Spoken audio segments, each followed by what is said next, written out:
Yes, sir. Okay, welcome to the Planning Commission meeting. And let's begin with Pledge of Allegiance.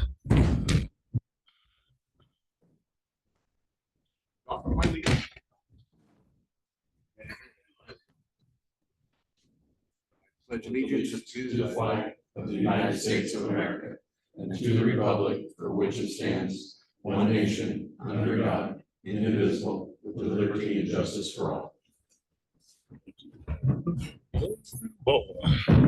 Okay, if we can start with roll call, starting to my left, if you could just state your name. David Mills here. Fred Cuthbertson, present. Tim Eastridge here. Torin Nielsen here. John Gredanis here. Mark Murray here. Okay, thank you, Mark. All right. Let's review the minutes from April 8th. Is it really April 8th? Yeah, we had a work session. Yeah, we did that before.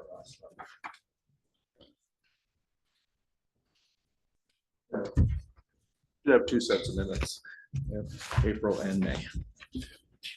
I've read a lot of these. I read through the minutes and I have some questions about them. Just not the fact of spelling or anything, but just the fact that how do we know things have gotten done? That's been questioned here. Which items are you referring to? Well,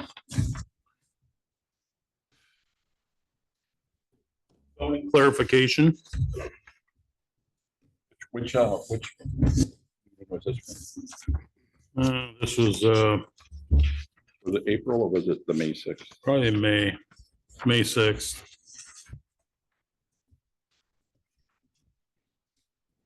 Second page, the middle paragraph. The only reason I question some of this is because what's taken place in the past month or so. So it was really nice to have these forwarded, all this stuff forwarded to us so we could read it today. Instead of come down here and get to read it while we're sitting here for 5 Right. minutes. Agreed. So. Yep.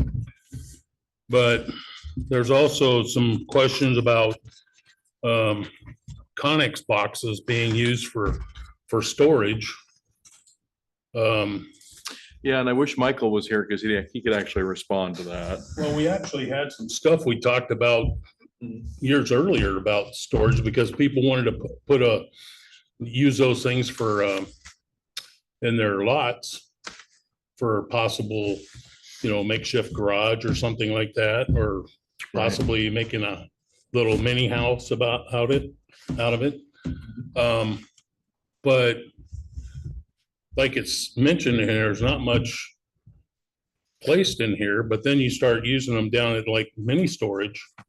Well, and that was a particular situation where the Connex boxes were something that they wanted to add to that property. And I think in the end, the fire department said no to that. But Michael, if he was here, he could answer that. Unfortunately, we don't have him tonight. I think the Connex boxes, when we referenced them earlier, was in residential neighborhoods and not on commercial property. I think that was where as I recall, that was the question. Sounds familiar. It's been, I don't know, 8-10 years ago. I don't remember exactly. Right, but if you're gonna start putting those on places, right next to the highway, which we have an overlay now. And we expect to have some kind of a view or a look to all this stuff. If we're gonna start allowing this stuff, we gotta have some kind of verbiage. Oh, yeah, definitely. I definitely agree with you. And then how are these taxed? Mhm. Are they still something that's removable? Yeah, I don't know. Like I said, I wish Michael was here. He could probably talk to that a little bit more than I could, certainly. He has a lot more experience, especially in Philomath, because he's a planner there. And then he's done some work in Adair Village as well. My thing is, once we approve these, do we just forget about what's basically in these? Well, my impression is that in the past, we have ongoing items on our agenda list where we get updates. So these minutes are a good representation of the dialogue that took place, and they usually are, each one of those cases, the last action, required was for Michael, the planner, to follow up and learn more and then report back. So I think it's just a matter of those continuing to, I think your point is just worrying that who is responsible for making sure they don't fall off of the edge of the earth, and that we're keeping a tally on what our resolutions are. I think that's pretty valid. There's not, in the past, we relied on staff to manage all of that. Nope, I agree with you guys completely. Hopefully we can address that. We've got the planner, of course, Michael Bidwell. We've also just extended an offer to a administrative assistant, someone new in the office who has a background in city recording, so that she can help us with that too. So between Michael, her, and we're also going to be interviewing for a new city administrator, hopefully we can get our ducks in a row and be able to circle back on some of these things. I know it's been kind of haphazard and I apologize. Still trying to keep it together the best we can. But I understand what you're saying, Commissioner Eastridge. Yeah, I share his concern. I mean, it's great to get those people in those positions, but we had people in those positions before and we still failed. So Right, what are we doing to put safeguards in place that we don't right. end up in the same boat we are just because there's different personnel? That's my concern. I mean, it's maybe not. Well, there has to, That's my concern. well, no, and those are valid concerns, and we need And to Mark's have, gonna have to address some of this stuff just in his work. So if we can take some load off him, that'll help too.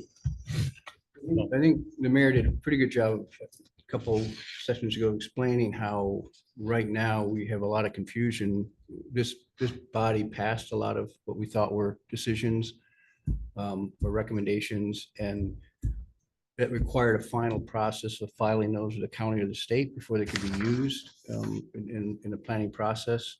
And I think what Mike was finding out, those steps weren't taken, which has created a lot of confusion about how do we move forward on certain projects. So at some point, we have to revisit some of those decisions that we thought were made. Yes. and Make that final step to actually file it, so we can actually rely on. Yeah, things of that nature be, look back on the minutes from those meetings and find out what the decisions were and take just time out of it. Yeah, they sort of have to, yeah, and that's what I've been trying to talk to Michael. We've been talking about this the last couple of weeks, about how do we get a baseline that we can move forward legally and not leave people stranded and getting a few staff on board to help us with that process can be important, I think. Well, there's been talk about updating the plan, the comprehensive plan. Yep. You know, and I haven't heard anything about that for 3 or 4 months. It seems to me, and something we haven't had in the past that would be really useful would be just like a single live document that had just the list of all of our open issues. It's basically just Resolution. a status list that just shows if it has been resolved, what Well, that's actually a really good idea, because there's times when, some of us can't make meetings and having You're that, out of the just loop. having a view. Yeah. Would be really helpful. And I then think you as could long as highlight who's the it's- next person to work on it. I think as long as it's viewable, as long as it's not edible, or you can make Sure. comments on it, I think it's okay to do that. So, Yeah, and to your point, if it followed every issue through the process, Just clear when just it a- was recorded and what it was and who recorded it. Just like a Yeah. table, just a Yeah. simple table, I think is all it's really. Well, it sounds required. like an excellent project for the next city administrator. there you go. Yeah, that needs to be. I think part of this too is there's gonna need to be a conversation and strategy on how to move forward so we can handle our planning, decisions moving forward. So we relied on someone to take care of that and it wasn't taken care of. So we need to circle the wagons and we need to figure out how we're gonna move forward. So yeah, I think this is all valid and we do need to That's figure a out what really- that strategy really good is. idea. That's a great idea. One thing that, I mean, I noticed that Michael had kind of a working document already that he was referring. Yeah, to. it was a spreadsheet that I started and then he's just kind of worked off of it and built onto it. So yeah, Yeah. he's definitely working with something. I wonder if it's possible to just abstract something from that. It's um, possible, yeah. In a separate sheet. Yeah. That's just, Mhm. public record kind of stuff. It can't be, Yeah. what I understood from that previous meeting, we can't all, there's Nobody elements, can have information that everybody else doesn't have. inside info. Right, we can't go down to City Hall and meet with Michael Well, that individually. was Yeah. addressed in there We too. can't go meet Yeah. with Yeah. citizens or Yeah. anybody individually. We have to all have the same equal information. So that shared document or Mhm. Has to would be transparent. public. Yeah. Yeah. Okay, anybody want to make a motion on either one of these minutes? I make a motion, we accept, what is there, June and May, Or April and April and May? I make a motion, we accept April and May's minutes as read. Second that. We have a first and second. Let's go ahead and, any discussion? I think we discussed it. Let's go ahead and vote. My left, Aye. aye. Aye. Aye. We have unanimous, so. I'll sign those and get this to you, Mayor. Okay, no problem. Thank you. Okay, now, for public comments, is there anybody that would like to make public comment? Limit it to three minutes. Anybody want to step up and make a comment? All right. Mayor, Yeah, that must be me. Yeah. you're up. Okay, so I just thought I'd give a brief update. It's mostly just kind of general update. So I mentioned that we extended an offer to someone to work in the office as an administrative assistant. We had lost Gabi about a month and a half ago or so. So we now we have extended an offer. She has accepted and she'll be starting on Monday. So that will give some relief in the office and help poor Dawn out, who's been a one-woman show for a bit now. So very excited about that. Can you Give us any background or resume on her at all? So she's got about 10 years of government administrative experience. She's worked for the city of Chiloquin, the city of Springfield, Lane County, Head Start of Lane County. Yeah, she's about 10 years worth in there. She's got administrative, she's got city recorder experience in there too, which we need. That's good. So yeah, we're really, really excited. When I talked to her today, she was very enthusiastic about working for the city. So super excited about that.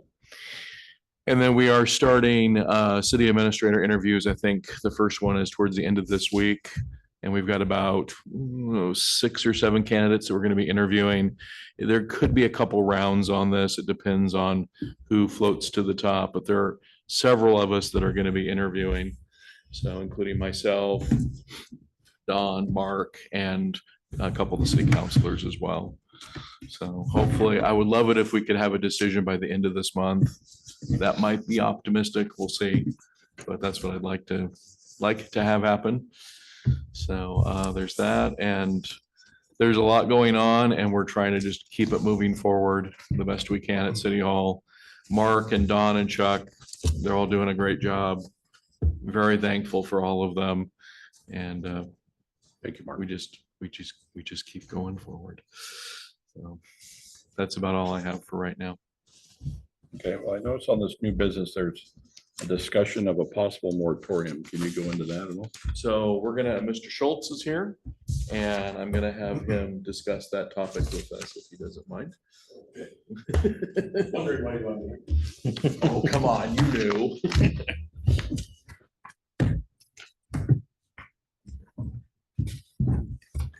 For those of you that don't know me, my name is Chuck. I am the Public Works Director for the city of Harrisburg. I contract out to small cities who can't afford somebody like me to work on their water and wastewater facilities when they have issues. I used to be a resident of Monroe, so I have a lot of vested interest in this. I was on the budget committee for years. And so I try real hard not to get negative. But recently, in the last few months, with what's transpired, I am pretty frustrated with previous employees and not doing their job and telling me they were doing their job. So we started looking further into some of the things going on that affects the Planning Commission, like development within town and other things. And the process that has previously been done has not followed the OARs and creates an issue because we have water plant issues. Everybody knows we have water plant issues. We have lead and copper issues at the water plant, which most every city does in one form or another because they continue to lower the maximum contaminant level of lead and copper in drinking water.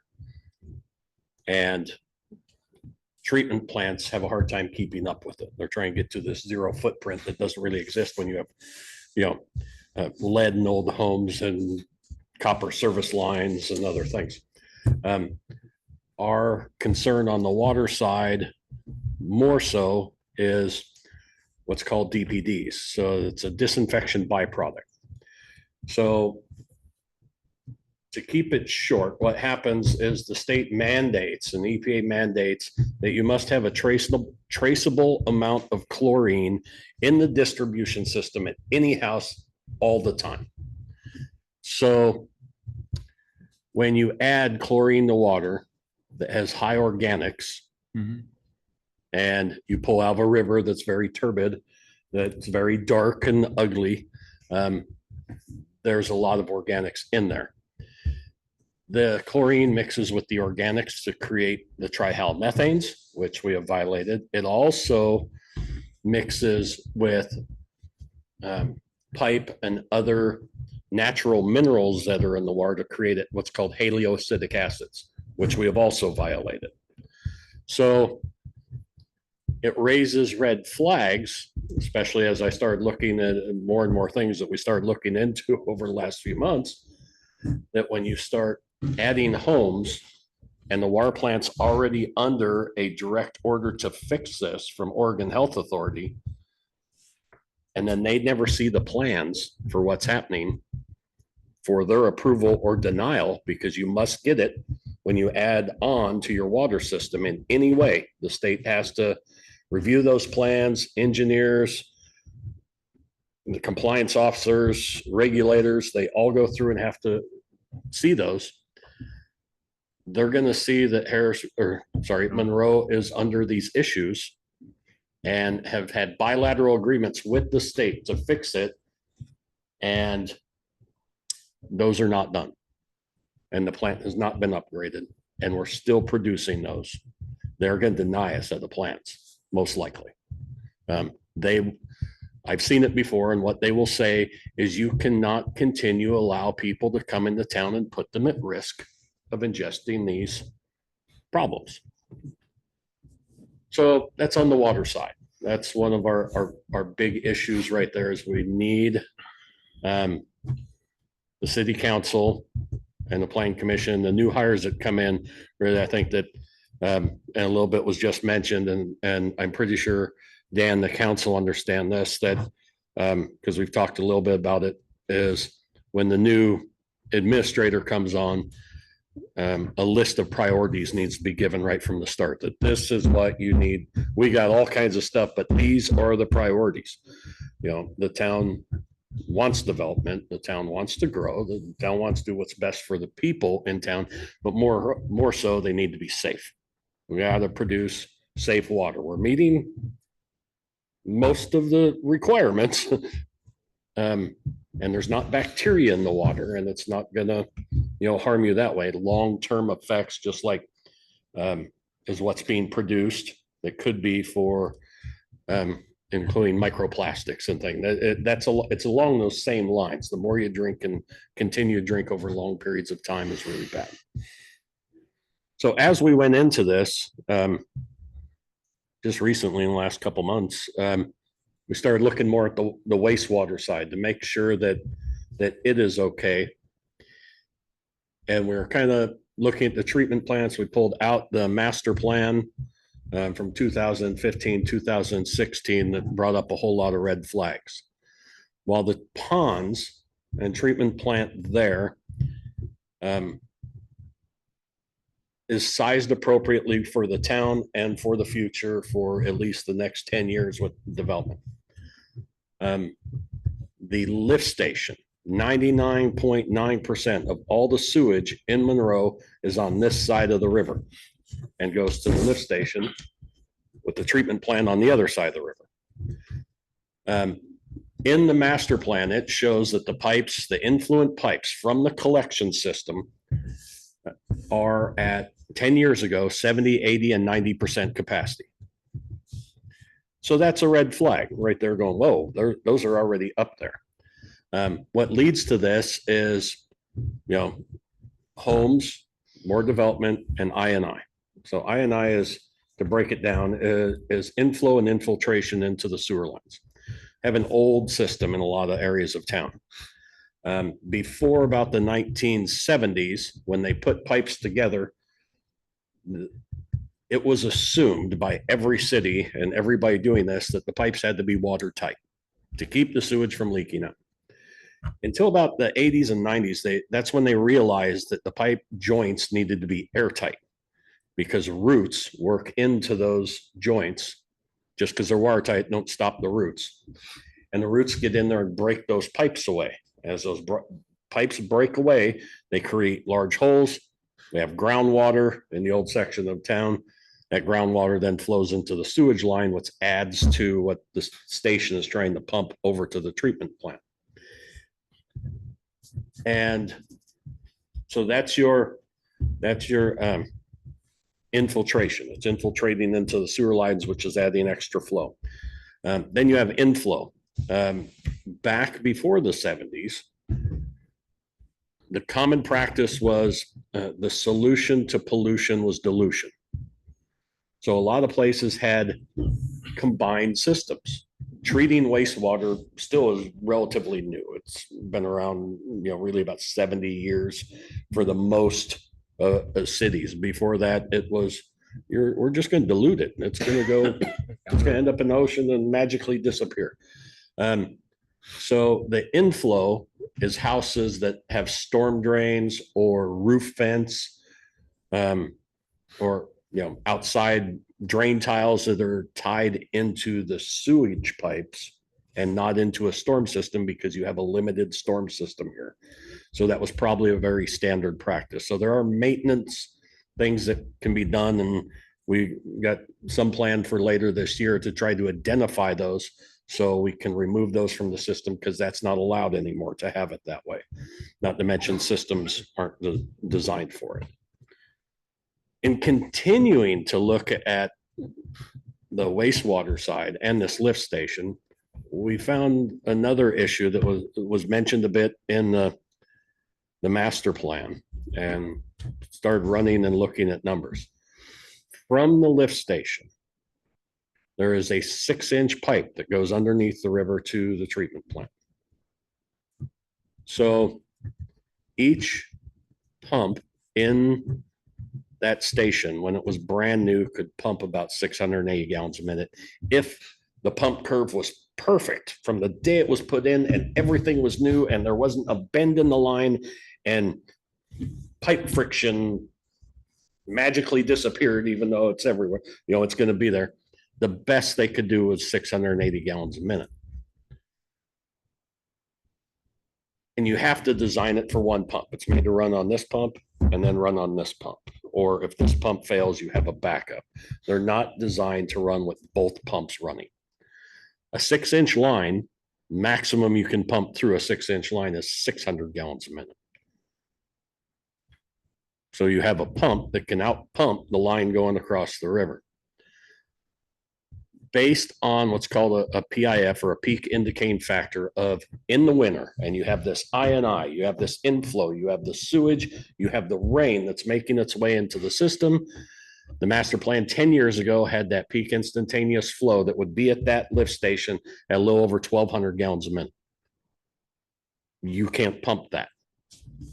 So continuing to add on development without that pump station discharge line and the lines around it, and even the pump station, probably the pumps themselves being upgraded.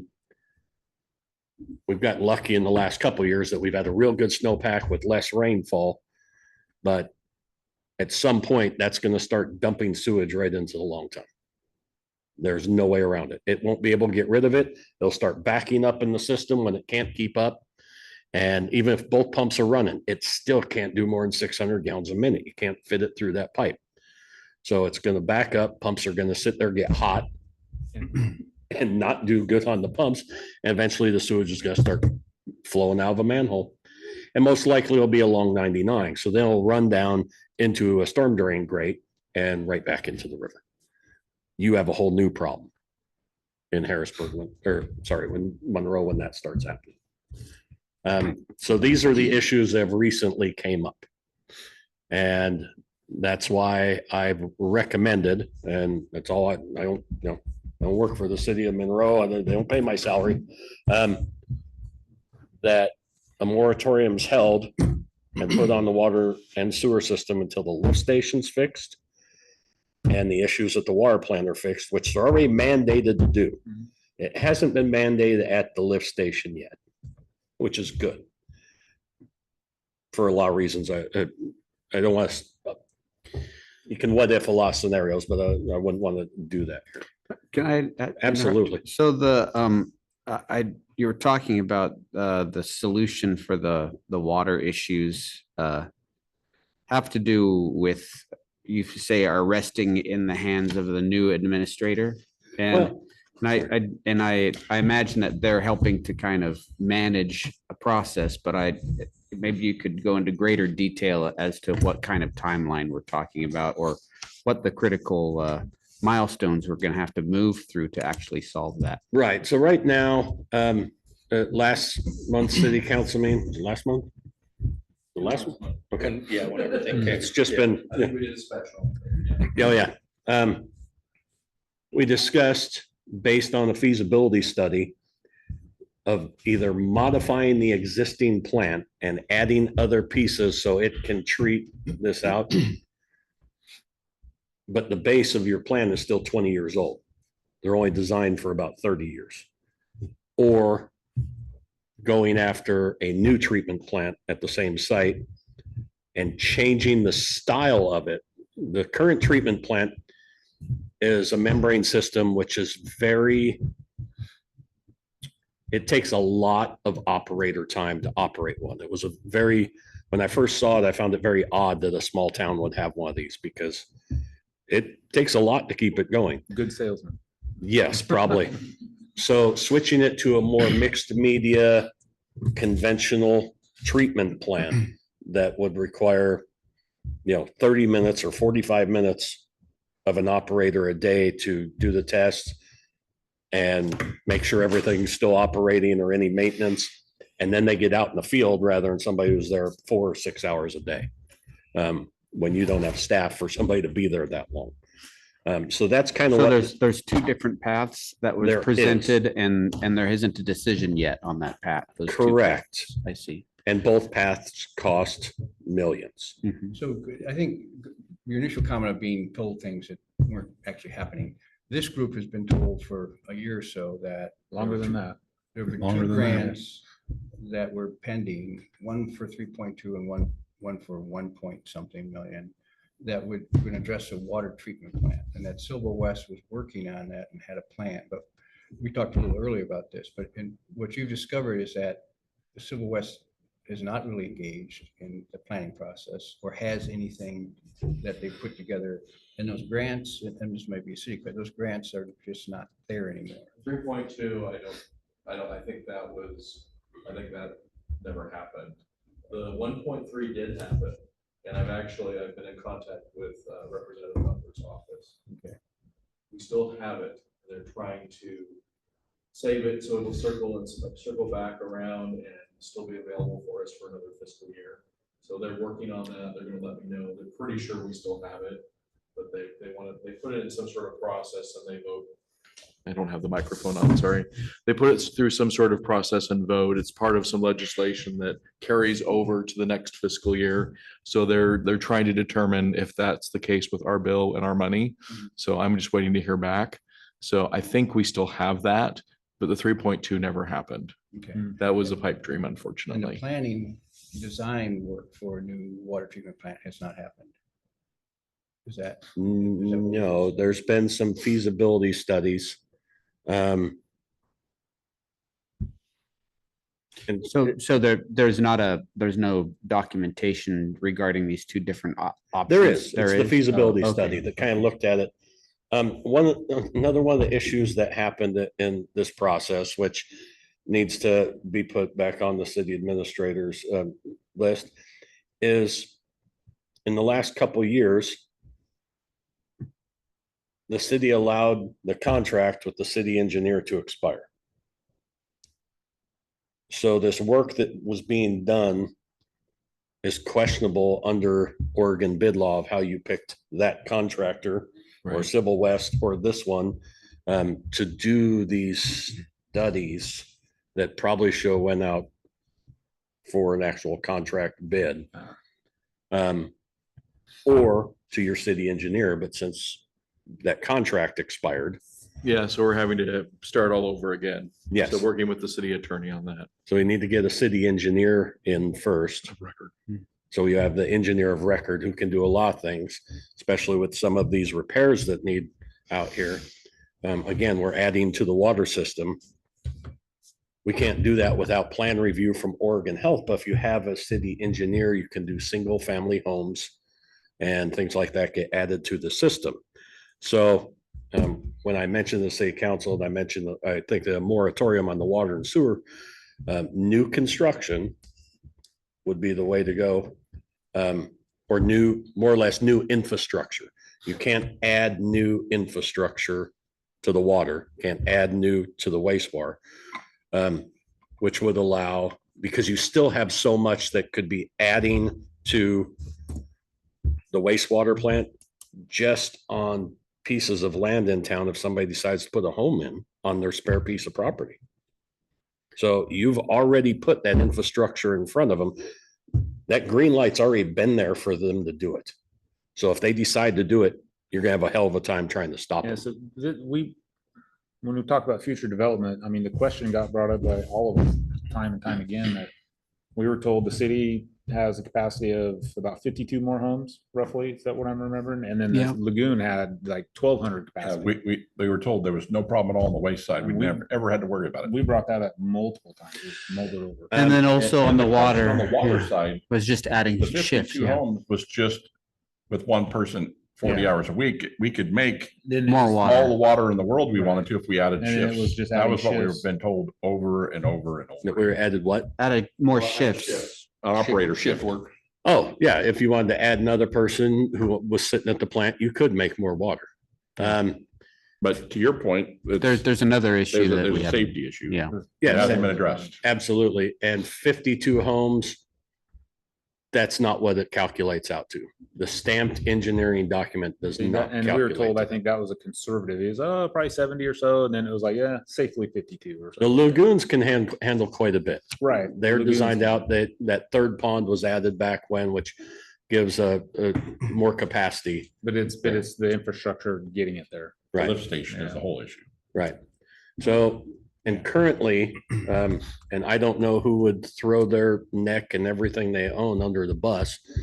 But as of August 2024, if you do any development of more than 3 homes, you must do a capacity statement form from the municipality stating what your current flows are, what your capacity is, that you guarantee that that's going to be done, or that you can handle it, and you sign it And where does that go? to DEQ. To DEQ. And that's on the wastewater side. That's- And I damn sure won't sign it. And there's no way. No, Right. not at this point. Yeah. So what is the solution for the lift station? What size pipe? Is it a matter of putting another pipe under the river and a different size pump? And in addition to getting rid of the inflow issues? There's, What would be the best bang for the buck and as far as Because of the sensitivity of the river and trying to put a pipe underneath there creates all kinds of issues. I think that the most realistic and cost-effective, there's a lot of different solutions. Let me back up.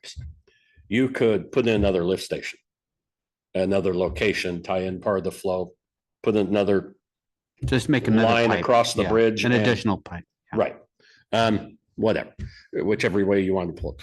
I think because of the sensitivity of the water and digging anywhere near the river, especially with the 408 rules and everything else that would go along with that, I think you could pipe burst and bore a pipe in the current existing pipe and put in I wouldn't put in an 8-inch. An 8-inch would handle it. You increase your potential flow by more than 4 times, just going from a 6 to an 8-inch. However, Why stop there? Yeah, exactly. plan for the future. Put in a 10-inch, run it across there, fix the pipes right near it there. They could be upsized to hold more storage capacity there. Plus, being able to pump through that 6-inch line, even with the influent pipes being smaller, they wouldn't be backing up because the pumps could actually pump it through the other line. So their capacity would actually look better as how much was there. Then during that process, obviously you pipe burst that and pull a new line across, takes time. And that's the only way to get wastewater to the other side of the river. What happens? Correct. It would, Have to truck it, load it or truck it around? yeah, you could run it 3,000 gallons in a tanker around during the day. We've had to do that in other locations before. The pipe bursting could be done in a day. Depending, yeah. You know, yeah, if it's pre-dug yeah. on your receiving holes and everything else, and it's prepared, and they're using an HDPE, you know, Exactly. it should be able to, you know, early morning. So is Go. there, since that's an existing line, but yet given like you said, the sensitivity, can the city hire a contractor to just do that? Or is there DEQ approval, Corps of Engineers? all that Anything, Red tape. type and stuff? that's where we're running into a lot of issues is it wasn't being followed through by the previous administration or 2 or maybe 3 Mhm. is any mainline changes to your system. If you are adding to your system, it goes to the state for approval. The city, the taxpayers own the system. Yeah. They own the car. I'm the only one with a license to drive it. And the state's the officials who are gonna, you know, red flag you on the track if something's wrong. Yeah. You know, so Can I ask? a quick question? absolutely. So there was also talk in a feasibility study about a pedestrian bridge that would carry water utilities across right by that lift station. I've heard that rumor. Is that, but I'm just curious about the kind of cost effectiveness of that. It's similar to what you were describing in terms of creating an additional line essentially. Yeah. Yeah. I've heard the rumor. I don't know anything about it. Okay. Yes, that would be a way to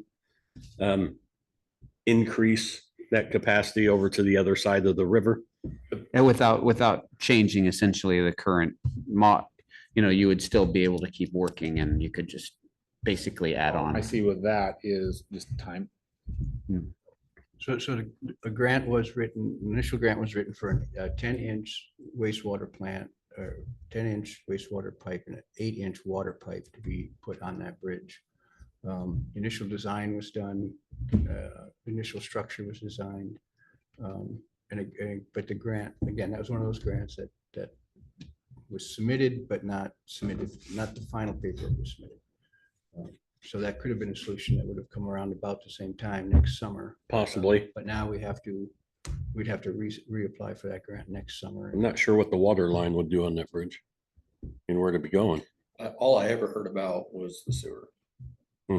Well, yeah, the proposal was to reroute the water line from water treatment plant from the bridge over to the. So when that treatment plant was built, a new line was put in, It was. a direct line from there all the way to the tank. Mhm. So adding another water line was like a bridge to nowhere. Kind of a Right waste on of that. money, actually.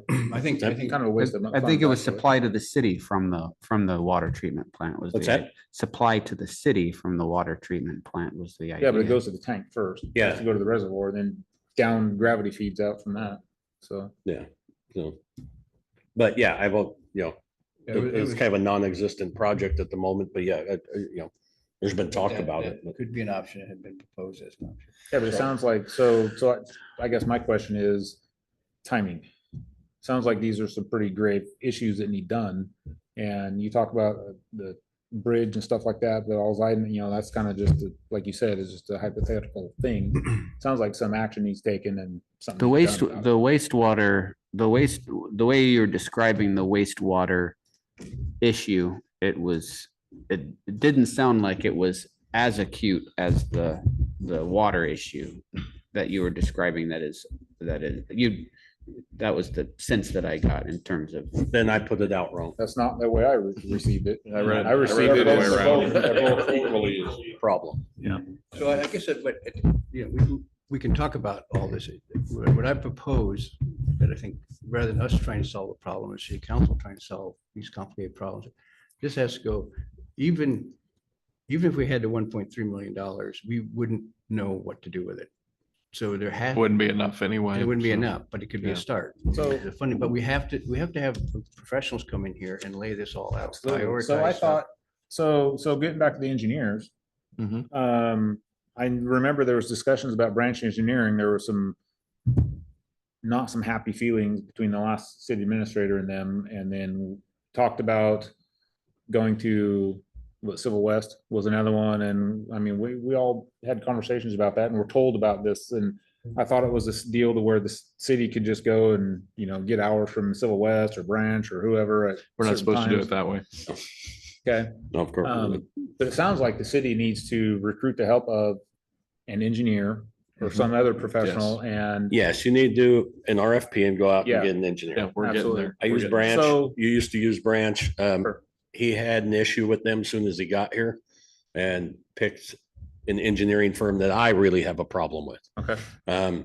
So, based on working at a former engineering, not there, but I used to work for an engineering firm and I don't like their practice or their mission statement. So what you need is an RFP, Mhm. whatever engineer you feel is good Sure. to pick. Mhm. Then for the lift station, they could be immediately tasked to design that, but you're still looking at 9 months. Mhm. To Exactly. design it, then it would have to go out to bid, but in the process of that, they're gonna give you an engineer's estimate of how that's gonna cost and ideas where to get that money. Yeah. Yeah. And city council will pull that trigger and everybody the- starts working their The parts. process needs to start. Right, And I And think there So the needs to key is the be. engineer, basically. Yes. first, yes. So is there anything the state of Oregon that could help with? Emergency funds, because this is a real problem, loans, sort of thing? I don't know. Normally, I would say yes, but I can't say that in Monroe. Okay. Because of how long we've kicked the can down the road. Not only, And ticked off the regulators. and yeah, really pissed off the state Really? because the state was getting lied to. Oh yeah, we're working on this, we're doing this, I'm talking to so-and-so, doing this, telling me the same thing, telling the state that. And that's why the state's just starting to fine anymore. I have. And they are pissed. I have another question, but I'll save it for maybe down the road, but.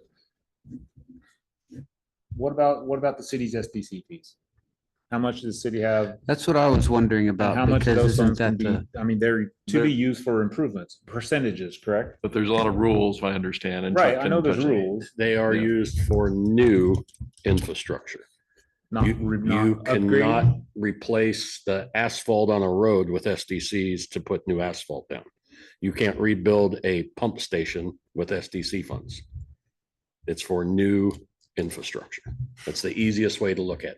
There's, yes, lots of rules to SDCs, but that's the way you go. Is there something there? Do you already have this? SDC funds are not available. so, but let's get back to this idea of an additional line from an additional lift station. Is that new infrastructure? It could be considered that way. Okay. There's an You avenue. put a new lift station and a new line. However, putting again, the new line under the river would be That's a very problem. difficult. But, yeah. Replacing the one that's there is going to be easier. Did you kind of alluded to potentially using the existing highway bridge as a site to run out? Well, I think it was run just above. an easy option. It was mentioned. Yeah. Way back when. But the problem I see it is now you got to get infrastructure down to it. Yes, And and that's still going to be. you have to get hundreds of ODOT thousands. approval Saying and that you're bringing in ODOT. and Yeah, other is ODOT issues. gonna approve? And Yeah, because of the. But we're age trying to of- find a way of using funds. So Yeah, that's my yeah, point. right. Like, Yeah, exactly. it's not a short putt, but it's Yeah. still a way to use the funds that we're talking about trying to use. Because I have a question, because if we had 55 homes in Red Hills, we had another 10 of Surges go in, we had some other homes go in. We collected all those SDC fees. So we can't retroactively use those for improvements for those, because we know now that we're Underdone. under capacity from what we're supposed to be doing. So we can't use those funds retroactively since those funds weren't used for anything up to this point. You can use those funds for improvements. Let's, Because we're talking 65 homes worth of improvements. right, so let's take the lift station, for example. There is a percentage cost, since the line going across the river is a 6-inch.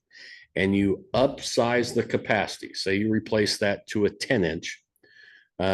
Using that additional flow to put that pipe across there, you're probably looking at 20% or 25% could be used from SDC funds. There's a formula for that, for upsizing pipe and capacity.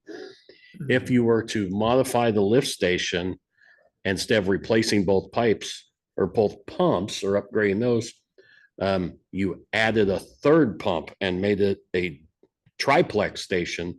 The new third pump and controls would be SDC eligible. It's new. Yeah. It doesn't exist again with capacity. So there's ways to use those funds. It just has to be Well, and I think that's where creative an through the engineering engineer. firm would have experience in that and Correct. have lots of different avenues to Right. pursue. So would we Mhm. suggest that kind of criteria be wrapped into this RFP? Who's writing this, by the way? the city attorney is working on it. And how did the city attorney get some of these criteria that we're discussing that's an important component to it? How Well, she's is just the doing city the attorney RFP, capturing that's all all of she's your doing. brain? She just does the RP and then we give the engineer our issues. Yeah, And you the could, engineer puts the ideas and solutions The together. company's gonna know a lot more about this process than we do. Exactly. So They we deal just with need this to all the get them time. going Yeah, and I've they dealt can with tell us where numerous the funding RFPs. is, prioritize what has to happen to water treatment, what has to happen.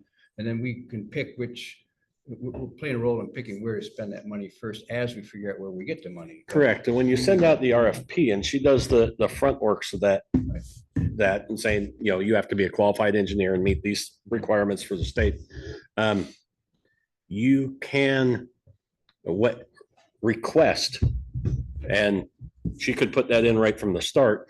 But in the document, in the RFP document, you could put, in your RFP, you must explain and show your experience in water treatment plants, wastewater lift station design and engineering. Things like that can go right in there and their RFP will focus on the main issues. And then you can, the city will should be able to choose numerous different engineering firms, local, Salem, Portland, whatever. As long as we didn't tick them all off too, and they don't even want to bother. I'm also Right. just concerned about really truly identifying the critical people who have the expertise to evaluate those things. So we're tossing a lot of information around here that I'm surprised there's such important bits that are that don't seem to be really captured somewhere documented in My in a opinion of clear what way. happened, because the master plans for the water and sewer, you can't do any projects Mhm. and add to your system at all if your master plan is older than 20 years old.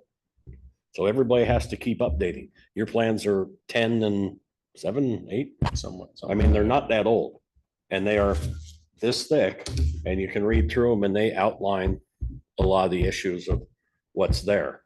And when you submit a plan for development to move forward or add new infrastructure, the master plan's already been approved by the state. They're gonna go look at this chapter and go, yeah, that was listed in their CIP. So SDCs could be used on that. And yes, that makes sense. So, What is because that's the, one of the other issues with SDCs, which is tough.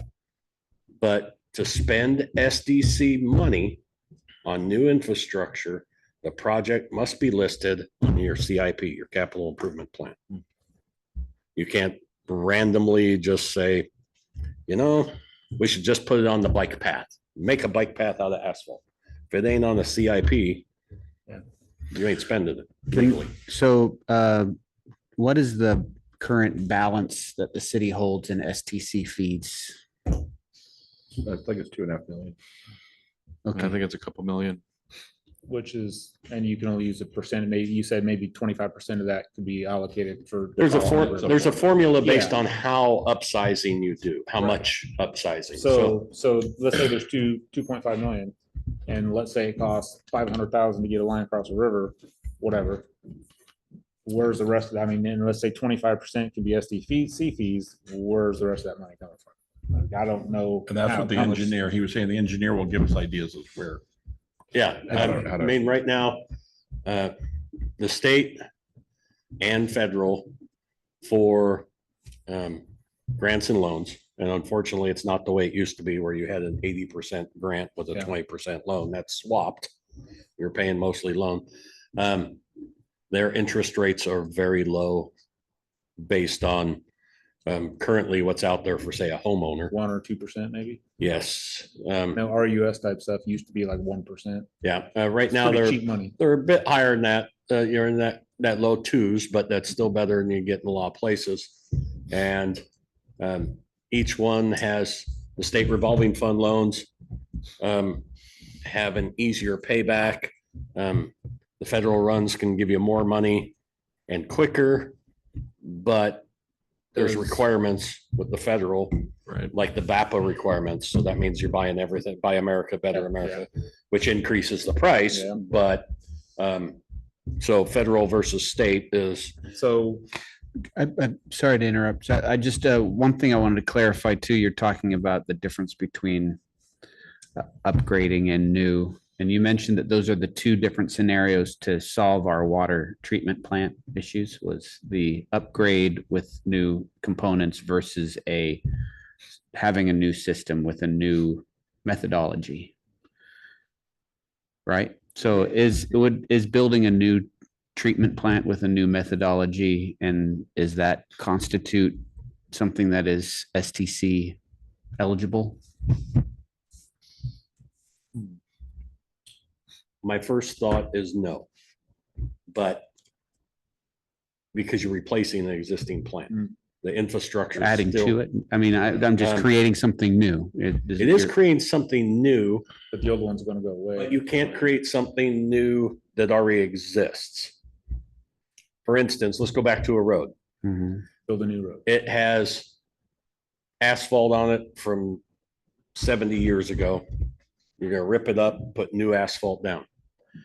That's not SDC eligible because you're replacing that road that still moves the same amount of traffic in the same location. It's not new, it's a replacement. I don't know how they would see the water plant. I don't, because while it's a different style of water plant. Roads are the simplest ones for SDCs for me to Just do. think So of if it I as- changed my road from asphalt to concrete, it's still not SDC eligible because I'm replacing infrastructure that was already there. So you would have to make the argument that you need a new water treatment plant due to the pending growth. And then 20% of that new treatment plant could be used. Part of it could be, You'd have to argue that's required because of unfortunately, Monroe wouldn't have a real good argument with that because we're only allowed to pull so much water out of the river. We can still only do 350 gallons a minute. So Chuck, I had that was my other question. I was kicking down the road. Now it sounds appropriate. The city has to find an alternative source of water, as I understand it. No, We can continue to pull from the Long Tom as long as we want. yes. We have plenty, that, I think that's the thing that we've identified that, Yeah, 15 years. of No, being- Alternative. but we had it not just from Steve, but that there's plenty of capacity in the river in terms of how much water we can With the pull. new intake, which we had meetings today and discussed the new intake. The city has an irrevocable permit for their CFS that they can pull out of the water, and the Corps has to, at this location, have 30 Supply that CFS, water. has to be there. Okay. So they have to supply. And our CFS rate is the max that we can pull out, the max we can send. And the plant runs, a conventional treatment plant to do what this one's doing would probably only run 5 or 6 hours a day. Because it wouldn't be back flushing all the Right. time like this one is. Right, right. So based on that, and you look at a normal treatment plant, once it's getting close to capacity of the treatment plant at about 18 hours a day of solid running, that's when you start really looking at. So there's plenty of capacity in the water. Okay. A real treatment plant can make it and make it efficiently Okay. for the Okay. next I- 20, that's not what 30 we years. were led to believe that. So now we had meetings about alternative sources or places to put wells and this and that. And So every piping water in. system Yeah. is encouraged okay. to have an interlink with a neighboring city or an alternate water source. Okay. We don't necessarily have that in Harrisburg. We have 5 wells. We're drilling another one and we're building 2 treatment plants. So we have one redundant here and a backup on the other side for a main, but we do have water rights to the Willamette. We just don't have anything hooked up to it. I'm just thinking maybe that was So- if that was a need that could be addressed and it might address some of the bad things that are in the water, It's, essentially. Because the groundwater's got to be cleaner than Long Tom water. it's different. I'm not going to say cleaner. It's very different. The Some southern of them had a lot of salt in it around here. or something. some southern Willamette groundwater is high in dissolved solids. It's high in salt. Lots of iron and manganese, which Yeah. creates brown and black water. So, and it's treated different than surface water. So maybe it's just a sideways shift of what I was thinking. It's like switching over and just bunting 99% of the baseball game. So it's a different treatment train Yeah. to do it. I mentioned years ago that the wells the current wells needed to be hooked to the treatment plant in some way as a backup water source. The plant's not necessarily designed to, and neither would the new one, to remove those dissolved solids and iron or minerals that are entrapped in the southern Willamette water. But it could produce water that does not have bacteria in it out of the wells and chlorinated and it being able to used in the house if something happened to the Long Tom. But then at that point, it would either have to, go back to the river or be modified to work on groundwater rather than surface water. So then, just the question then is, the Corps of Engineers removes the drop structure, lowers the water level. Are they still able to provide the 30 CFS? Yes. And that's gonna bump up to 50 probably next summer, only because of other lawsuits that are going on. So it's gonna be bumped up to even. And more. we're pulling our CFS for sure. It's like 0.78 or 0.76. But they have to give that to us. I have a question.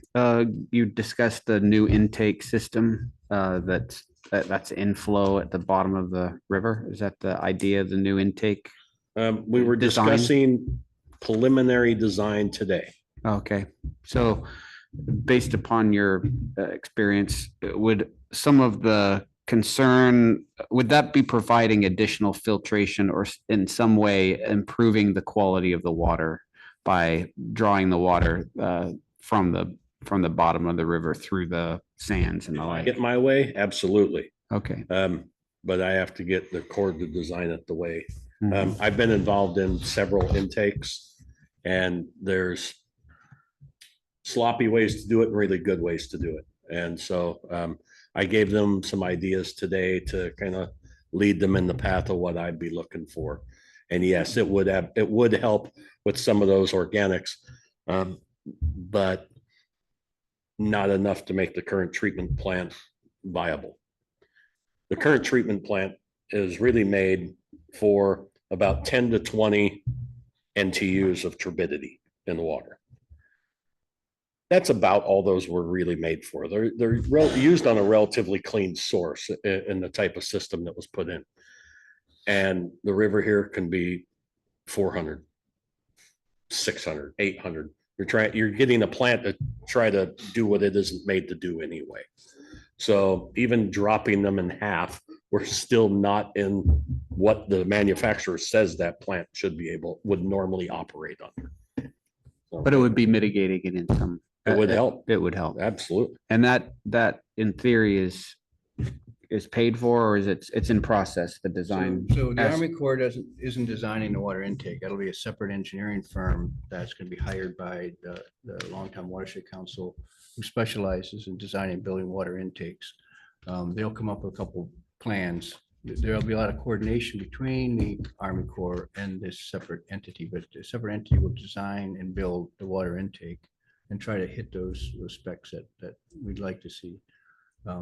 And that'll be part of decision-making that we can play a role in. So that the Longtime Watershed Council has just put out an RFP for that firm to do the design the water intake system. And the cost of doing that is not going to hit the city. cost is all paid for through grants from the Longtime Watershed Council. But I think I'm kind of based on your knowledge and kind of what Tim was saying, we started. It sounds like there's a RFP underway, Mayor, for a engineering firm that can lead the attempt, which is, it should be the same process we do with the Army Corps. You've got to get an entity in here to do a feasibility study of both the wastewater and the water. Those have already been done. Okay, so then are we ready for a design phase engineer at this point? Or do we need somebody who can prioritize the steps we need to take? to get- Well, we need a civil engineer who specializes in infrastructure. Okay, And then they'll go through those studies. They will do some of their own research to the engineers checking the previous engineers, because they're not just going to take their word for it. And then they would go into a preliminary design for each of the lift station, or once they bring a couple alternatives, come to city council, say, you want new or upgrade? What do you want to do here? You can do this, this, or this. And the city council will say that and that. And they will take off and bring back preliminary drawings from there. do they provide a logistical flow, most effective flow of where to invest our monies to meet, to help us move ahead? Not, have to try to not do with all that part, but you can request that. That would fall to a different specialized engineer, and some engineering firms have those. If your city engineer or your engineer of record has them, they can, while you have the civil and mechanical engineers working on that preconceptual design phase, then you can have your regulatory specialist engineers who are actually going through, okay, this is where you can look at the money, and they bring them both back in. This is how much you're gonna need. This is what this plant's gonna cost. These are your alternatives. And then you can call in a one-stop meeting. And those people can pull in the expertise they need to answer a question. So not going out for an RFP every time. Once you get an engineering of record, if we need prioritization of the process we have to go through, or help securing funding, those people can be brought in under that contract. Absolutely, they can. And if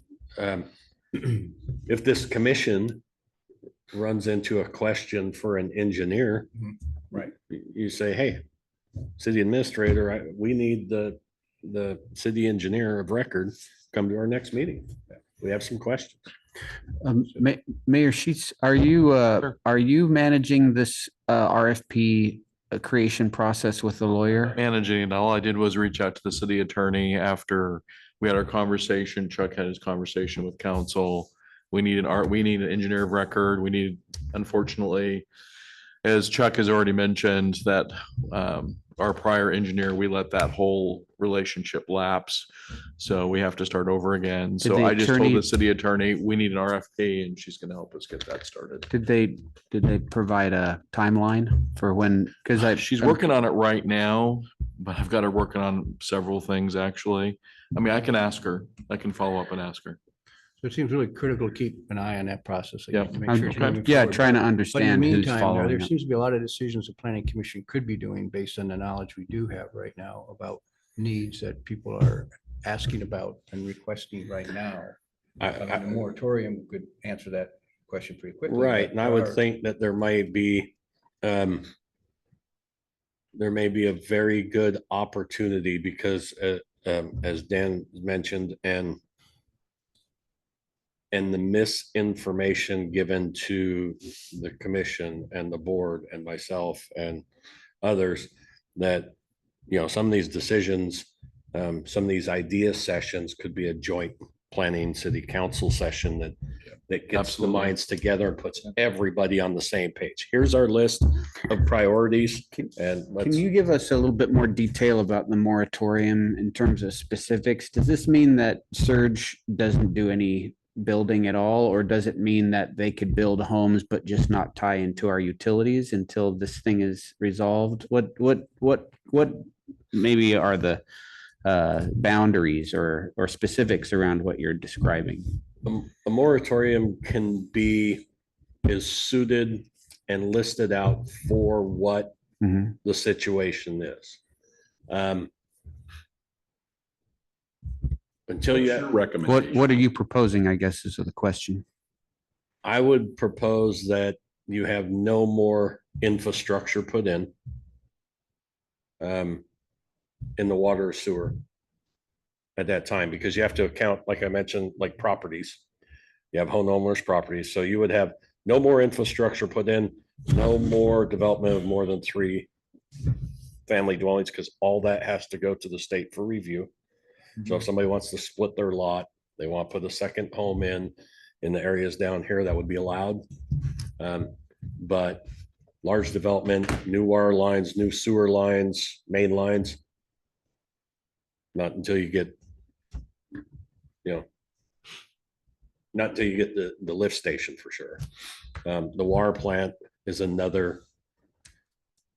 I'm not Oregon Health Authority. I don't know if they would approve it. My gut feeling, talking to the compliance officer and the regulating official, they're gonna say no. Just because of how unhappy they are with Monroe. So it sounds like things are happening to get an engineer on record. It sounds like the city needs to really, who makes that decision on, the council, I guess, would make a decision on a moratorium. But I mean, we're talking probably 12, 24 months. Yeah, I don't know. I mean, I know the that's city attorney wants to have a meeting with I'm just, we gotta have that preliminary meeting and has some concerns. She wants to talk with Chuck and the planner and myself about. just knowing engineering processes and construction, I mean, and where to find the funding is probably going to be the And biggest conundrum. that is a huge concern. So, absolutely. I mean, we're talking minimum 12 months. If Oh, not yes. more, Yeah. If not 24 or longer. Right, I would guess closer to that 24. But yeah, as soon as you have the preliminary engineering, we do a one-stop meeting. And a one-stop meeting is put out kind of like an RFP, but it's done more with the government funding agencies. Yeah. And you'll have the representatives from the planning, the city council, Dan, and we'll sit at this table and you'll have USDA sitting Yeah. right here. Mhm. You'll have the SRF sitting right here. You'll have federal funder sitting right here. And they will sell you this is what we can offer for that project. This is what we can offer 30 years at this percent. And you bring them all into the one-stop meeting at one, and they show where that funding comes from that you might need. They say, we can grant this much if you take this loan with us. They will joggy like a used car. I just assume there's got to be some sort of federal help with situations like this. I mean, the city can't fail necessarily, you know what I mean? There is. But normally it would be a failure of not the city's fault. And the city has failed to take action to do this, is the way that the state sees it. So But if it's a health concern, won't they, at some point, somebody has to step in and manage it? Wouldn't the feds come in and say, all right, we're taking over? yeah, anything's possible. I don't think it's that. It's not that drastic yet. Got to We that can't yet. build, but yet it's not bad enough to, I don't think it's catastrophic for them to step in and take over, more or less. Okay. And that's what they would do. They would come in. Yeah. They would build a new water plant. oh yeah. If we're talking on the water side, they'd go in, they'd build it, and then, and here's the bill, Mhm. Yeah. and hand it to you. No bond, no property tax, rate hikes. That's the only way to pay for that, and they won't give you the best deal on it. Yeah. They're gonna want their money back in 20 years, not 40 years.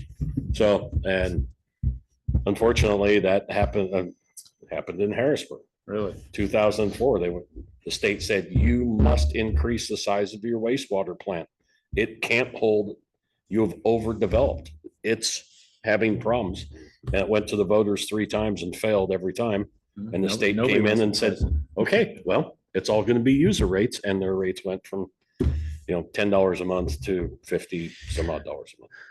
So what's the status? We don't have Michael here, but what is Michael communicating right now with Surge and with the other? Yes. And then has any of this been communicated to them that that's He has. possibly in the works? He has, yes. Okay.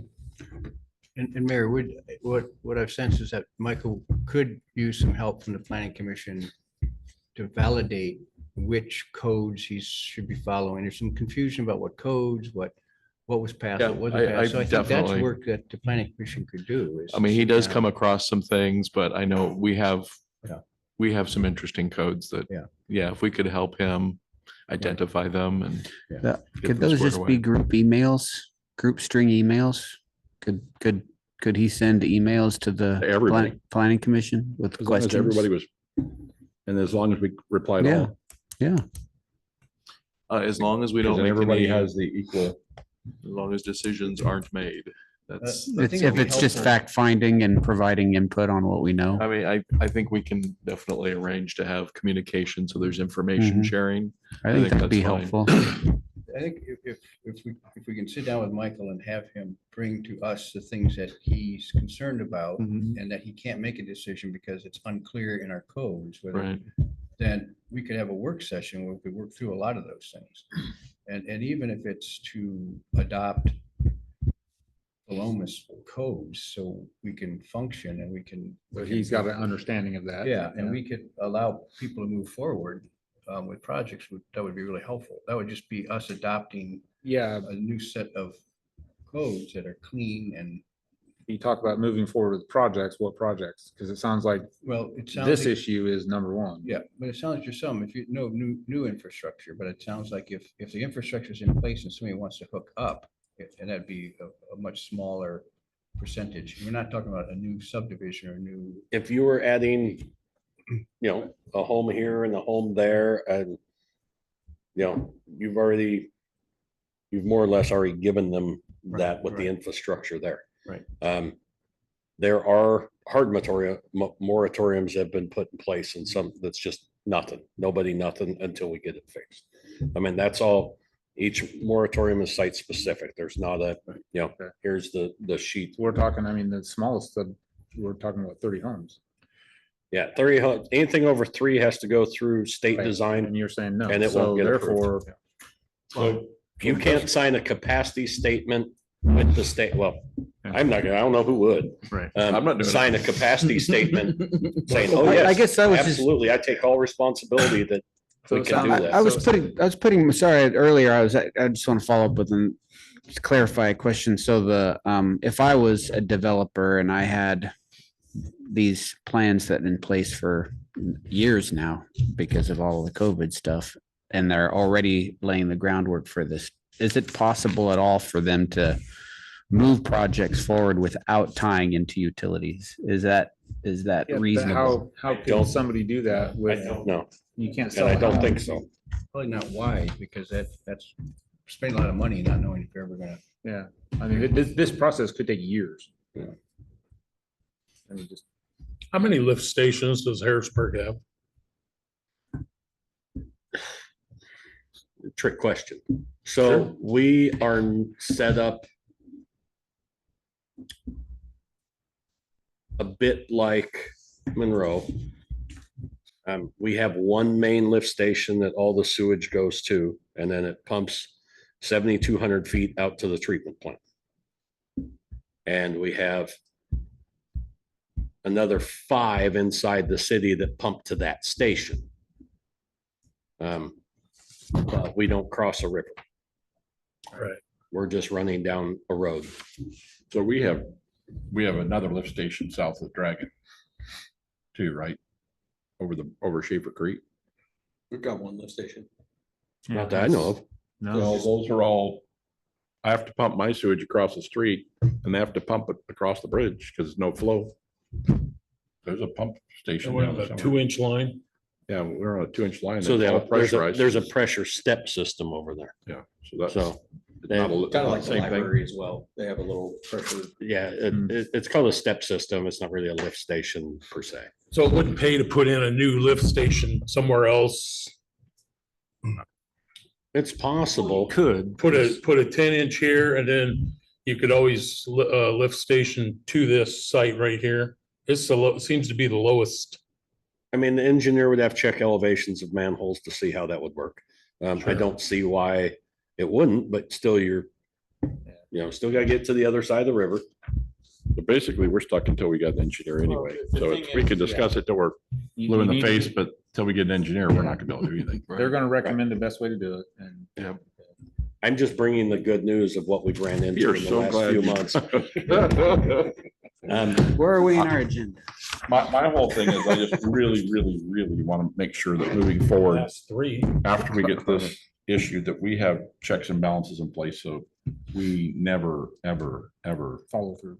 have this situation again. I usually get called in when there's a mess. What really drives me crazy is I was here and I was told it was all, I'm doing this, I'm taking care of this. We don't need you. I got this covered. Fill And your come to find tank. out, So we're, just to help me understand too, were there like inspections scheduled for you to verify what they were saying? How did that actual dialogue work? How did they deceive you for so long is what my question It was. wasn't they, it was him, but anyway. Yeah, I don't understand the question of the specifics. Same way Um, you did it to us. Checks and Exactly the balances. same way. Yeah, I offered, say, hey, you need help with this? And he said, no, I got to take care of it. It's already done. mhm. So not my job to go check the administrator's work, He in another town. Yeah. So. I he was like, referenced you a lot as in giving lots of advice. Oh, well, then, I checked with Chuck and this is what he Yep. said. And I checked with Chuck. How often yeah, did you hear that? yeah, Threw you under the bus and you didn't even know it.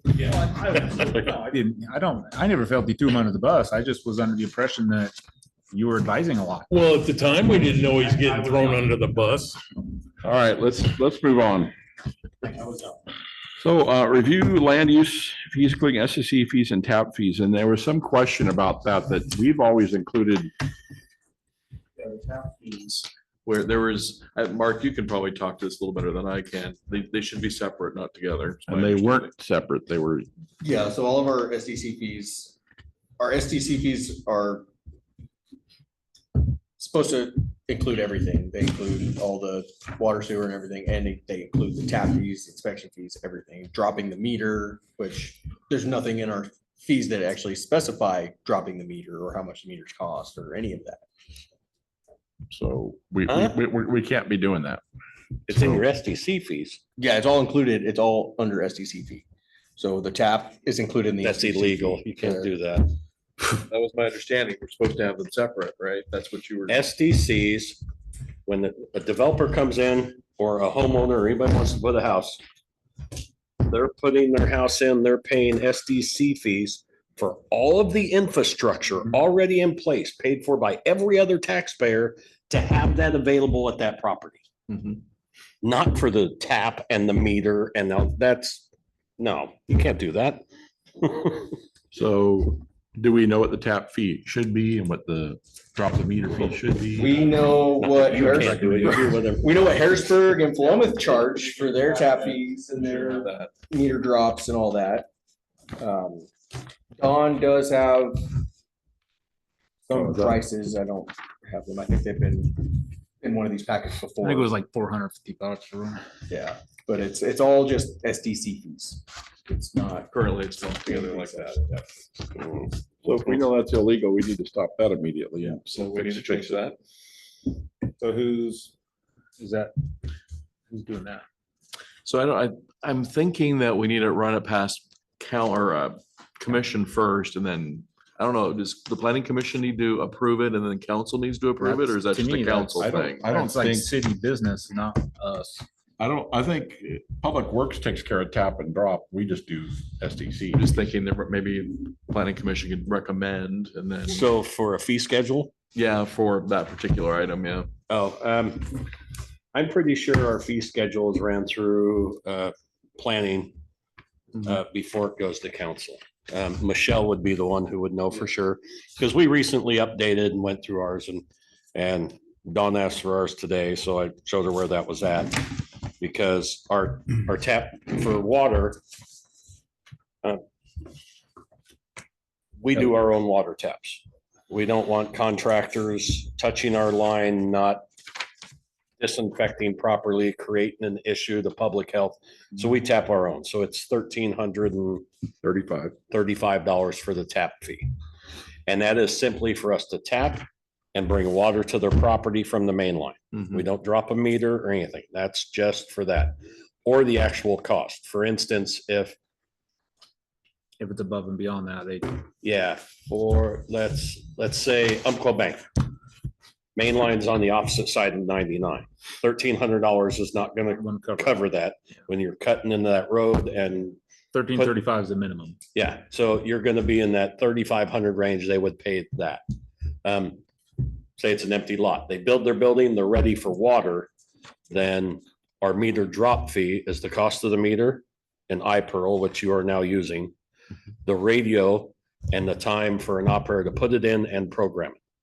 Because that's how I came up with that fee. This is all the time we have into it. And that's for the new property. Those people request the water, they're paying for this, not any taxpayers or current residents picking up a portion of it because the city's nice and only charging $200 or something. Yeah, with the subdivision over there, when I came in, it's about a quarter of the way built, and I wouldn't be allowed to go install the meter until the SDCs were paid. So, and then on the sewer side, we charge a minimal fee and we have certified contractors. They've already came in, they've given their insurance paperwork to us. They've been given our specs that we're gonna do it by this ODOT spec. And we usually go and check one or two when they're first doing it and say, hey, no, Yeah. that's not the right insertity. This is what the spec is and doing it. And so anybody who's doing a development like that, the $200 simply to set up the fee and for our inspection of what, and then they can hire any one of these certified contractors to go put it in and they do all the work because I don't have staff to be doing sewer lines all over. This Harrisburg SDC charges $13,107 per unit. That sound correct? Yeah. And then you got all these other fees down past here. Now, the 13,107, that goes in your SDC funds, broke down for, Water, sewer, transportation. now all parks, these storm. other fees, sewer fees, water fees, you can use that water instantly or that money instantly. That's cash. That's cash That's money. income. Yeah. So this is where we've gone afoul. Mhm. That's what I it looks see. like to me Yeah. from what, Because our SDCs are 20,000. Not according to this paper. Yeah, the one she's got here says With the SDCs and the water fees, sewer fees, storm fees, all included in the SDC fees, it's 17.5.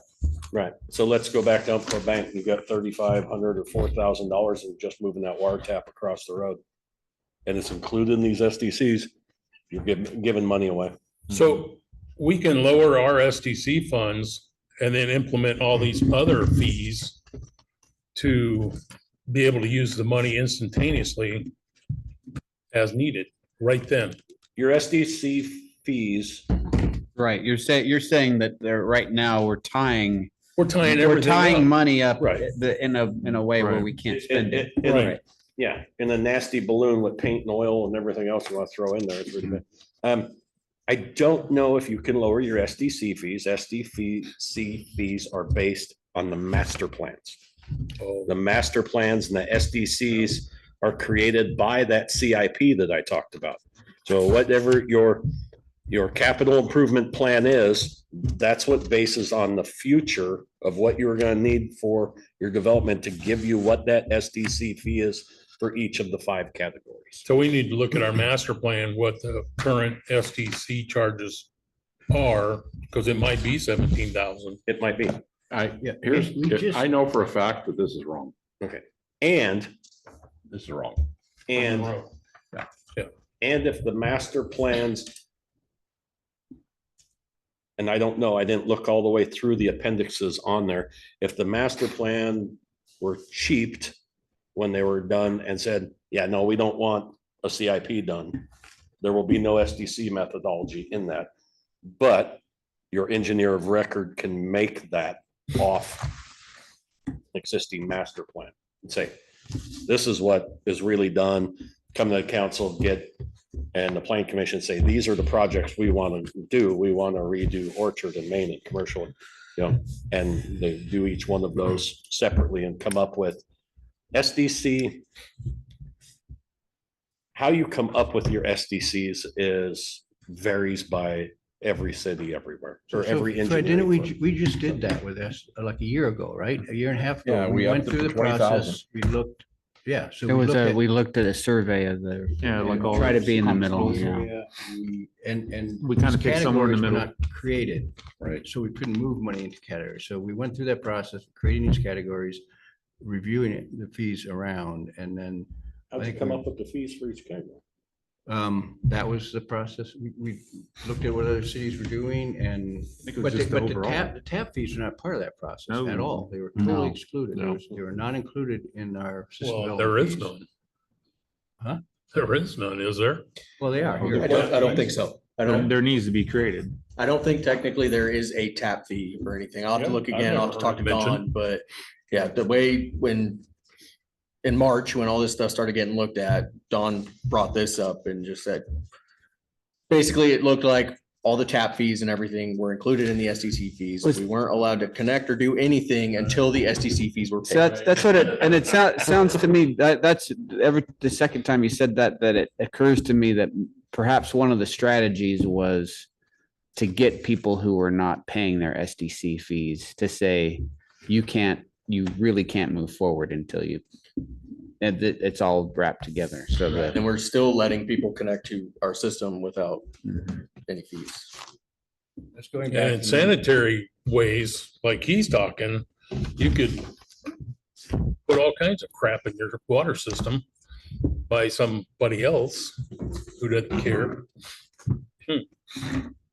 So our, So that's we the need tap a fee? recommendation from us to. Those are on inspection a fees. Fee schedule? A tap inspection. Absolutely. Okay, so you're just letting anybody tap it, and any contractor, and then you go. Look at it inspect and say yay or nay. So Scary, Yeah, huh? Tom. Tom's right here. We've got 2 in the packet. Yeah. Wow. I We're wrote it learning in the packet, lots but I didn't bring tonight. the packet. Oh, here. Have it handy. You have another one? No, but I mean, there's, oh, here's one. Give him that. Is it in here too? Yeah, it's on the back of it. Thank you, sir. so do we, what's our next step to, we have a survey here of different versions. Do we need to make some sort of resolution, Fred? Well, we need to make a recommendation to Feasible. go to the city council. Picking the dollar amount? Find out what's happening. We pick the dollar amount too. You can do a dollar amount, you can do a range. You know, or you can- and I'm wondering if we shouldn't. I wonder if we shouldn't adopt something similar to Harrisburg's plan here. Yeah. Yeah, this was, Especially since we're gonna be working. Comparable. cities, ours was right? recently redone, and your previous administrator was very resistant to do anything that you got from any other town. Had to be different, had to be unique, had to be Monroe. And several times I said, well, you're Why do we have to wasting time reinvent the reinventing wheel? the wheel? Exactly. Other people have already done all the research. The other issue is that we gleaned off other cities. So I'd never understood that because if you talk to Harrisburg city administrator, who's lived here in Monroe for decades and decades. You need to come to this meeting. This is a funding meeting. This is where we go for the SMAC Alliance for small cities. To go with the advocate who's going to lobby on our behalf for what small cities want. She'll list you out all these places where he should have been and he refused to go. So just, we went through the SDC fee process a year and a half ago or something. This is tap inspection fees. The only thing that we're missing is a It's all the other tap stuff. fee. There's a lot of other, There's a lot of stuff. there's a lot Yeah. more. So last month, we talked about a work session. I didn't get it on the schedule. We can certainly get something on the schedule and have a separate work session on that if you guys want.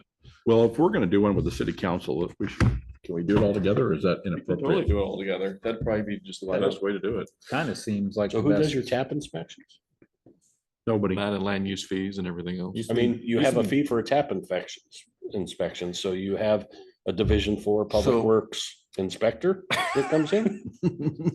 It used to be branch engineering, or no, that was just on new. So construction. since I've been here, there's only really been one tap done, and that was up on North Eighth. All the taps in the new subdivision were already done. Nothing's been new built since I've been here. Well, even them, who inspected those?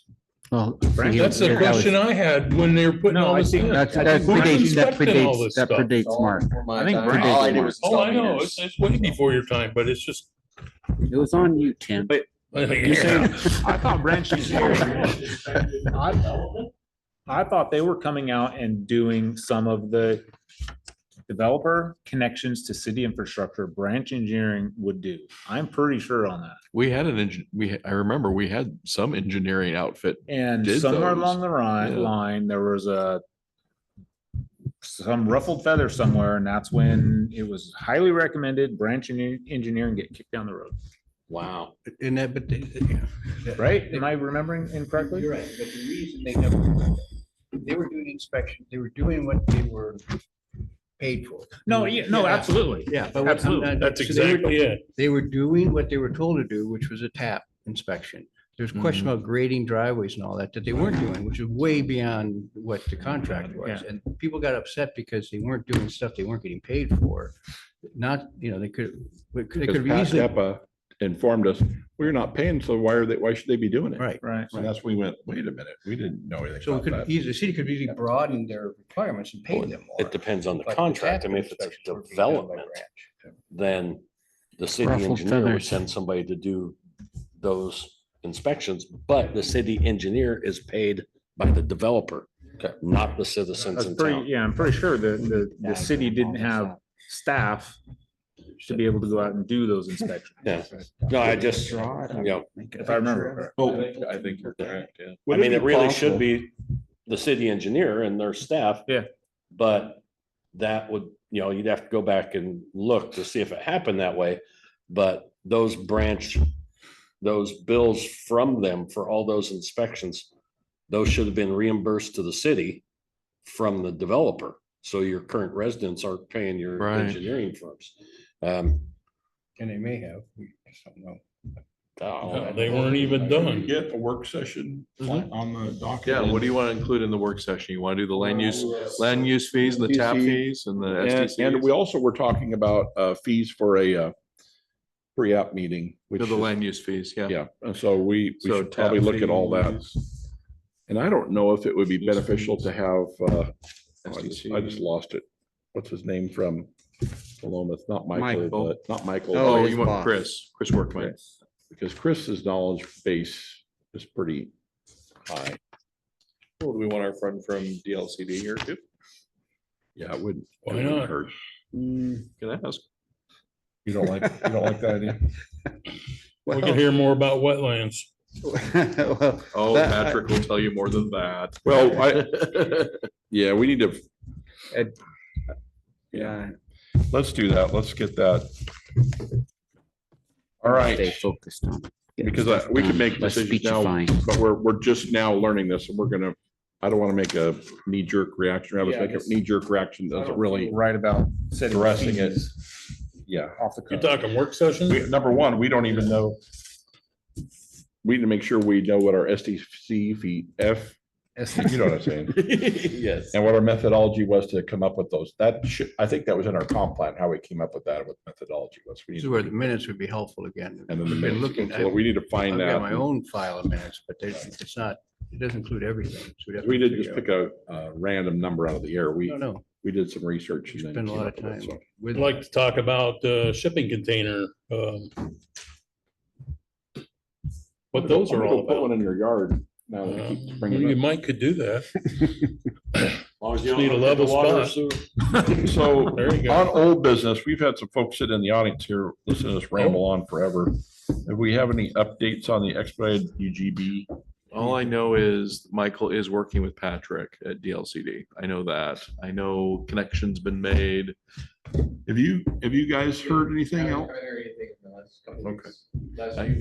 Okay. I know Patrick What was the latest you heard on what was going on? What was the last communication you had? The last I heard was that they were supposed to meet and then it never happened and, cause I think Michael was out. He was sick, yeah. Yeah, and then Patrick went on holiday to the East Coast and I don't, we haven't heard anything since. It sounds like we need to Patrick got connect back again. 3 weeks ago, Okay. as to whether they met or not. Can we have Michael reach out to them with what a status? Mhm. Yep. We'll get Michael to reach out to you, and give you a status on what's going on. That would be excellent. Thanks for being here and Yeah, absolutely. putting up with all of our. Have we asked you enough questions yet, Chuck? Yeah, I get them everywhere I What, go. what do you guys do for remonstrances over in Harrisburg? We make people sign them And are they, how long are they good for? forever. Well, Chris will help you with that because they're not good forever. He found out. Well, that's a thing I'd like to know. If they're not good forever. They What's found the out in point of- Paloma, they're only good for 4 years. Uh, They got tested on it and they lost. I would bet it's in the way the contract is written. Because we've brought some in from way back recently when we're doing some roads. And it may be semantics. That would be a question for Michelle. She deals Okay. with the remonstrance stuff. Because Chris was talking about, he went from doing remonstrances to development agreements, which development agreements don't expire, but remonstrance by So state we law do expire. development Agreements with anything larger than 3 properties, remonstrance for single family homes. And that may have been the issue because they lost in the city of Paloma, the $250,000 that they lost out on. Don't have an issues with, so. So a corner lot, you wouldn't let them do a remonstrance? What? A corner lot where you got a curb gutter sidewalk on both sides, Right. would you let them do a remonstrance for one house? So I think he's asked, so they don't have to put the infrastructure in. Again, that would probably be that'd be a Michelle. Michelle? She- Okay, She deals with the remonstrance. She's our planner. She's got, and each of them they're wrote up a little different or? yes, there's no standard form. Kind of like SDC methodology. Hmm. You need, the state says, make a methodology. They don't tell you what that Or methodology give is. you a template or anything. Yeah, that's what and I think we used the Portland Yes, you? PSU, they gave us some guidance, I think is what happened on that. So Are you thinking of a particular property right now? Is that your question? Oh, I'm just thinking, Oh, okay, just in because there's general. been a few of them that's been built. It's on corner lots and it just like, Mhm.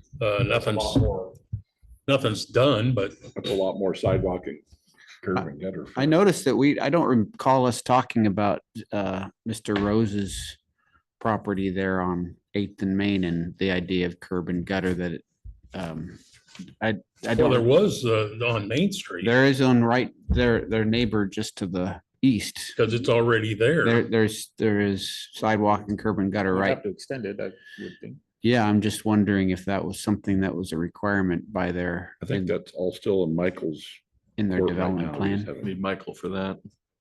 Need the list you mentioned. Yeah, I need the list. We need All right, Michael so, for the next Unless we have item. any other business.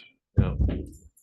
We've got, so it's critical that we just get this, Work session. the work session and the attorney gets a letter out that we can get engineer ASAP, because Kinda I will sounds find like- out. we don't need to keep kicking it and kicking it and kicking it, No, I agree with you.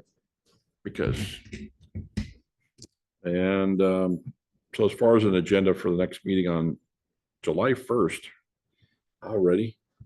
I know, right? Holy cow. Well, it sounds like we have the agenda before us. Yeah, we have the agenda The basically. city needs to pull out all the stops and do what they can do for. I Maybe didn't- that should, I didn't, by the way, we kind of glossed over. I didn't hear a next steps or a resolution regarding the proposal that he made on the moratorium. But what are we, is it, Well, we it's need- out there in limbo still, just floating there around? has to be the attorney needs to have a conversation with Chuck and Michael and myself. Because there's a huge process to doing a moratorium Okay, and she's got a lot of I see. questions. and Okay, it So sounds that's like the stay act- tuned. That's where the city's headed. probably. Yeah. that's the AR on that. Okay, So basically, we understand why. Great. We just need to, but to that point, we don't want this moratorium to turn into a 5-year if we could make it an 18-month. And, yeah, and there's other ways. Well, here's the problem. I don't know who would sign this new thing that the requires a capacity statement. Nobody will. I don't think they would, so that, and the state won't approve it before going on. Yeah. That stops it. Dead in the water. Right. You don't need a water and a sewer. You can't take sewer, you can't develop. Yeah. So that would be anything over 3 homes. Yeah, done. So, yeah, and it's, So are other municipalities are running into this then already? oh, yes. Because of this new form, it used to be the water side is another issue. Water would stop anything if there was an issue. They're like, no, this needs to be taken care of first before we're gonna allow this. But the sewer side, you'd send it in, they'd look at it, they'd make sure it was designed right. And away you go. Then a couple of years ago, they had the land use compatibility study or statement that came from the city saying, yes, they're allowed to build. Then this new compliance forms came saying, what's your design capacity? How much do you have left? And then the I certify that we can handle this. Yeah, this is a new form and people are going, oh crap. Because now whoever signs that on behalf of the city puts the city liable. At risk. Yeah, a absolutely, feeling especially if they Steve don't do their homework. signed it. Hmm. And, with this information presented, that makes, the easiest way to sue a city is finding them negligent. So if you're signing a compatibility study with the information you currently have, I think that would be pretty easy for even a bad lawyer to go, yeah, you're negligent, you're a dumbass, so by signing this, so, yeah, that you don't necessarily have to do a moratorium, because you gotta find somebody to be able to sign this, or DEQ's gonna say no anyway. They won't approve it. They will not give approval for development without that statement. So, sure, if you pay the right engineer, maybe, you can, but I don't know. Want to go down that road. Let's avoid that. So, but it's the way